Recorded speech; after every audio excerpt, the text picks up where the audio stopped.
All right, so chapter 8. Willie is leading Jack and Annie to the home of the She. The Hollow Hill.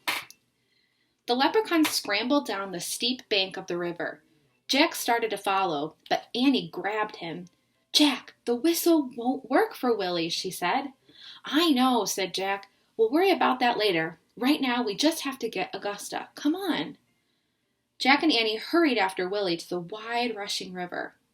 How do we get across? Jack asked. Follow me along the river, said Willie, and I'll show you. Just step lightly.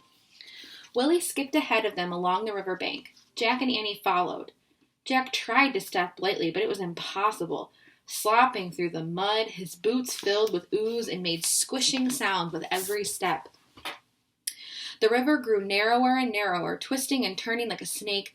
The mist grew thicker until Jack could hardly see a thing. He bumped into Willie, almost knocking him over.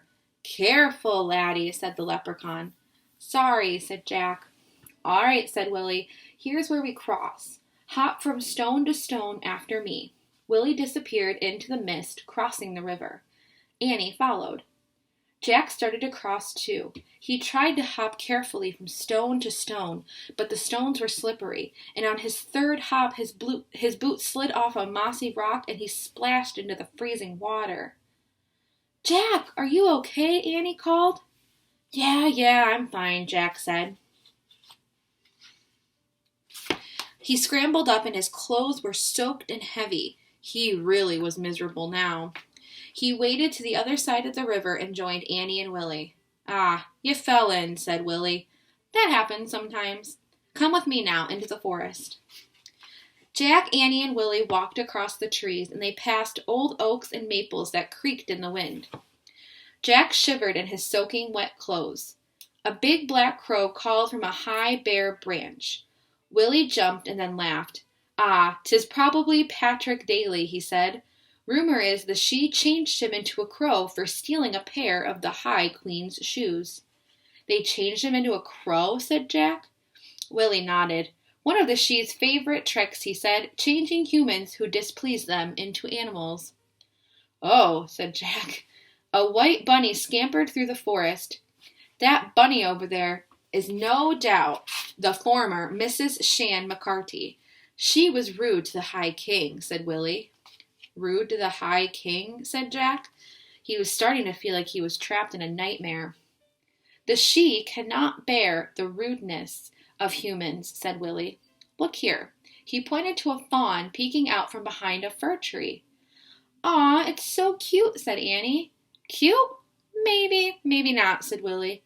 Could easily be old John Foley. I heard he was changed for being such a grouch. Come along.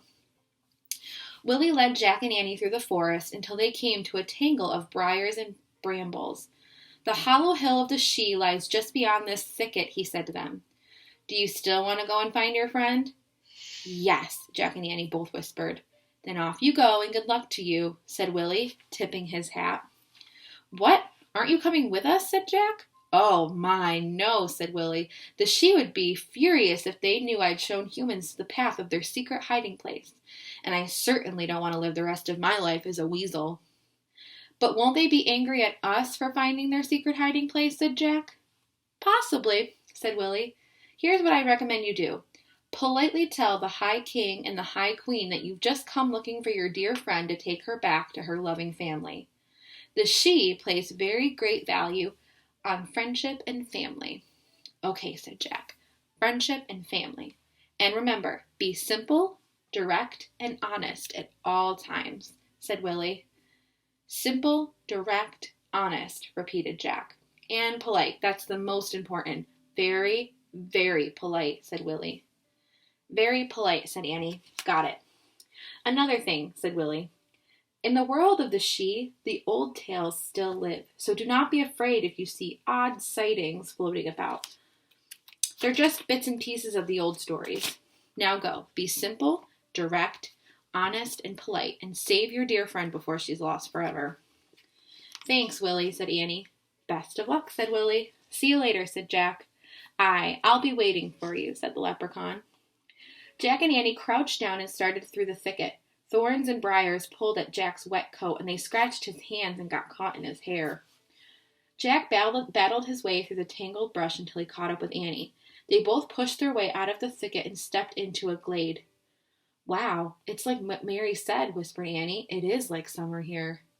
No rain fell, no wind blew. Warm sunshine shone on the emerald green glade. In the middle of the glade was a large grassy mound. At the foot of the mound was a small doorway framed by stones. "That must be it, the hollow hill," said Jack, "the secret home of the Sidhe."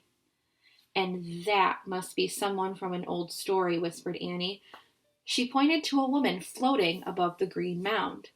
The woman wore a wreath of flowers on her head and carried a branch with silver apples, and then she vanished into the sky. "Whoa," said Jack. A small sailing ship then appeared in the air. It had white sails and flags flying. The ship, too, vanished. Then an old woman spinning at a spinning wheel appeared. Then a dragon. Then a knight with a sword. The parade of images faded into sunshine like wisps of smoke. "Whew," said Jack. "Listen," said Annie. The sound of drumming was coming from the doorway of the grassy mound. "Come on, let's look inside," said Annie. Jack and Annie snuck close to the small doorway. It was no higher than Jack's waist. He and Annie knelt down and peeked inside. The hollow hill was filled with a pale green light. Very small dancers, no more than 8 inches tall, were bathed in the light. As drummers pounded tiny drums, the dancers danced together in rows. They held their arms straight by their sides and kicked their legs and turned around and around to the rhythm of the drums. A small shining couple sat on the high golden chairs watching the dancers. They wore golden crowns.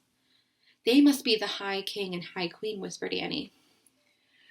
Jack and Annie watched until the rows of dancers parted and they could see a third person watching the dance. She was no taller than the dancers. Draped around her shoulders was a red cape. "It's Augusta." I'll show you the picture. That's the end of the chapter.